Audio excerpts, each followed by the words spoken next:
Hi everyone! Today we're going to be making a simple and delicious chia pudding parfait. Here's what you'll need. First, measure out 1/3 cup chia seeds. Chia seeds are all the rage these days, and for good reason. They are superfoods widely recognized for their high omega-3, calcium, and antioxidant content. Next up, add 1 full cup of your favorite non-dairy milk.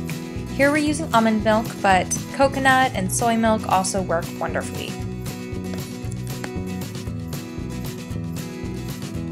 Now to add some flavor.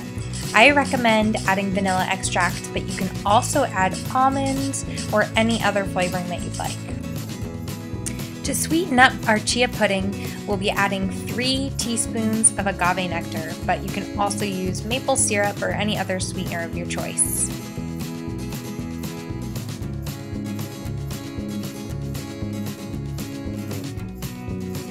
Now just mix it up really well and you'll be ready to pop it in the refrigerator.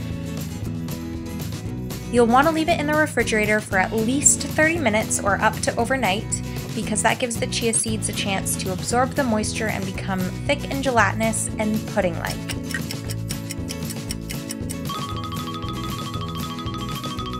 When you pull it out of the refrigerator, mix it up and you've got yourself chia pudding. Now's the fun part. You can add any toppings that you'd like. I liked adding strawberries and bananas and chocolate sauce.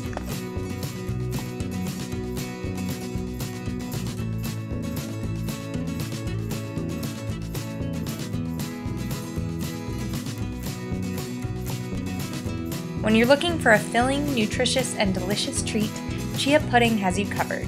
It's easy to make and fun to turn into a creative build-your-own parfait by adding toppings like fresh fruit, dried fruit, and chocolate chips. Thanks for watching! For more videos, tips, and recipes, click subscribe and visit vegan.com.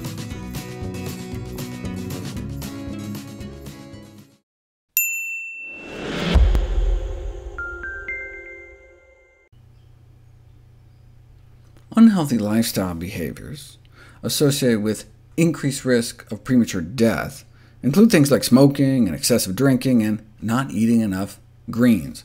The best way to get your greens is in whichever way you'll eat the most of them, and one way to sneak extra greens into your daily diet is with whole food smoothies, a potent blend of good nutrition in a quick, portable, delicious form.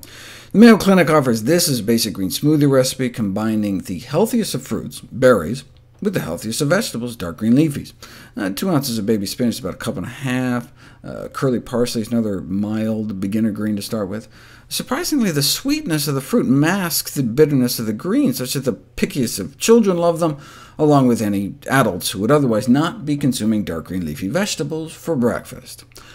Or even fruit, for that matter. The average teen may only be getting about 1/20th of a serving of fruit otherwise, and loops don't count.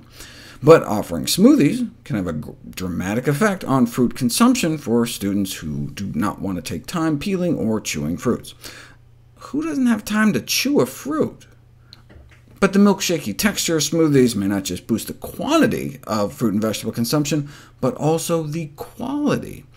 Carotenoid phytonutrients, like beta-carotene and lycopene, can exist as microscopic crystals trapped within the cell walls of fruits and vegetables, and they're only released when the cells are disrupted. That's why we need to chew really well. Mastication is doctor speak for chewing.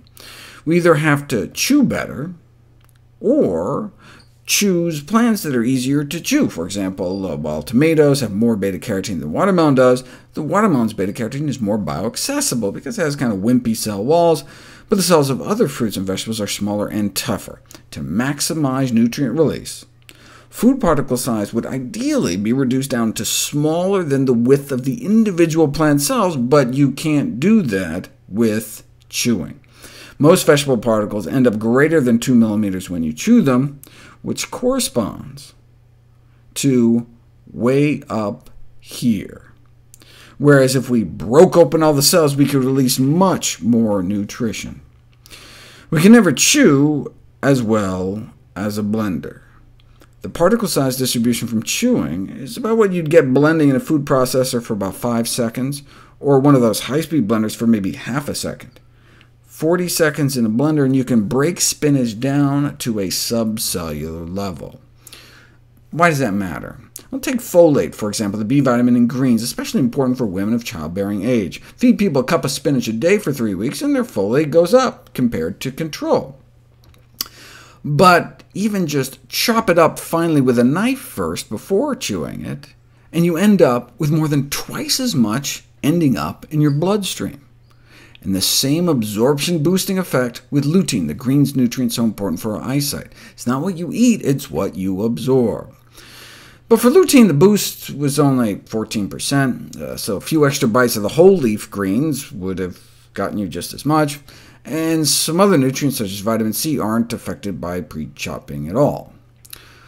And this is less of an issue with cooked vegetables. This is for raw carrots. Boil the carrots for 3 minutes first, and even just regular chewing can release like 10 times more, but not as much as blended. Intense cooking, boiling for 25 minutes, so damages the cell walls that even gulping down large particles can result in significant absorption. But even then, blending may double carotenoid availability, explaining why we may be able to absorb 3 times the alpha and beta-carotene from pureed cooked carrots compared to mashed cooked carrots. So, blending vegetables, raw or cooked, into soup, sauces, and smoothies can maximize nutrient absorption. You went to the store and bought it, or toiled in your garden to grow it, you might as well take full advantage of it. Might there be a downside to enhanced absorption, though? We'll find out next.